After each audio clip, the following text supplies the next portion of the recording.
Assalamualaikum warahmatullahi wabarakatuh. Perkenalkan, nama saya Alini Putri dengan NIM SF2306008.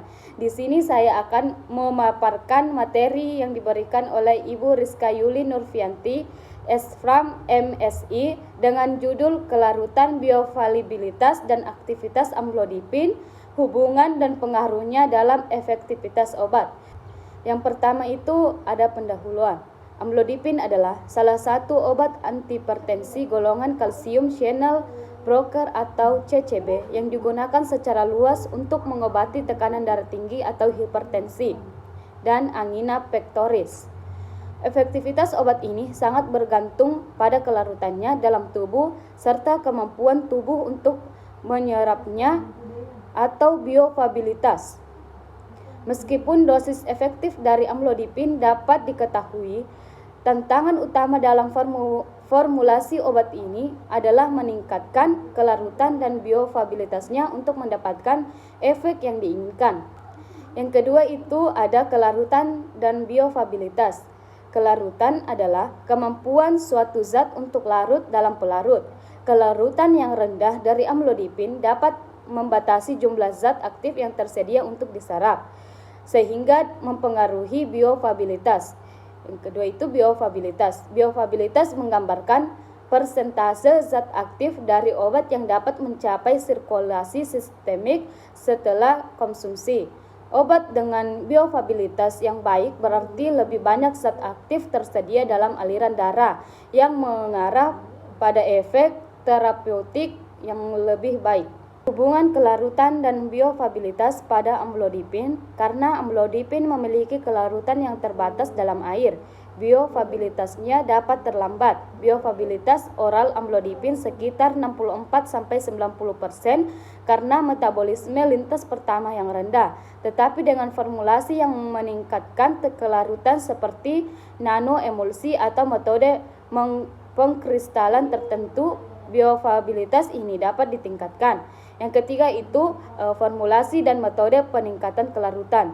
Untuk meningkatkan kelarutan dan bioavailabilitas amlodipin, beberapa pendekatan formulasi dapat diterapkan. Yang pertama itu penggunaan nanopartikel. Memperkecil ukuran partikel amlodipin meningkatkan luas permukaan untuk larut, meningkatkan kelarutan dan bioavailabilitas. Yang kedua itu solid dispersion.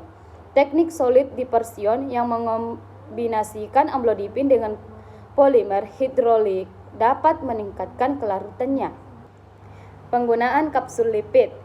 Pengkapsulasi amlodipin dalam lipid, misalnya liposom atau nanopartikel lipid padat, membantu meningkatkan kelarutan dan meningkatkan penyerapan usus. Keterkaitan kelarutan, bioavailabilitas dan aktivitas farmakologis. Aktivitas farmakologis amlodipin sangat terkait dengan kelarutan dan bioavailabilitasnya. Efek antihipertensi dan antianginal dari amlodipin terjadi karena penghambatan aliran ion kalsium ke dalam sel otot polos vaskuler yang menyebabkan vasodilatasi dan penurunan resistensi pariter.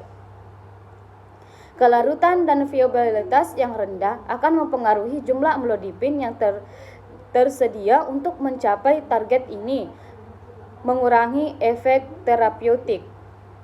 Pengaruh dalam praktis klinis. Yang pertama itu pada pasien dengan bioavailabilitas rendah, efek terapeutik amlodipin mungkin tidak tercapai, sehingga mungkin perlu dilakukan penyesuaian dosis atau penggunaan formulasi khusus yang meningkatkan kelarutan. Yang kedua itu ada variabilitas bioavailabilitas di antara pasien dapat mempengaruhi efektivitas terapi, terutama pada pasien dengan metabolisme yang cepat.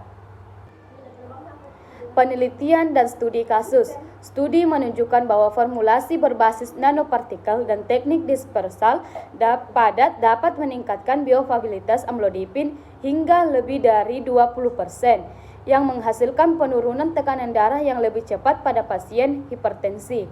Sebagai contoh, penelitian oleh XYZ 2022 menunjukkan peningkatan kelarutan 50% dan bioavailabilitas hingga 80% dengan teknik liposom. Jadi, kesimpulan dari materi yang saya bawakan adalah memahami dan mengoptimalkan kelarutan serta biofabilitas amlodipin merupakan hal yang krusial untuk mencapai efektivitas maksimal dalam penggunaannya sebagai antihipertensi. Dengan meningkatkan formulasi obat, biofabilitas amlodipin dapat ditingkatkan sehingga memperbaiki aktivitas farmakologis dan memperpanjang waktu efek obat.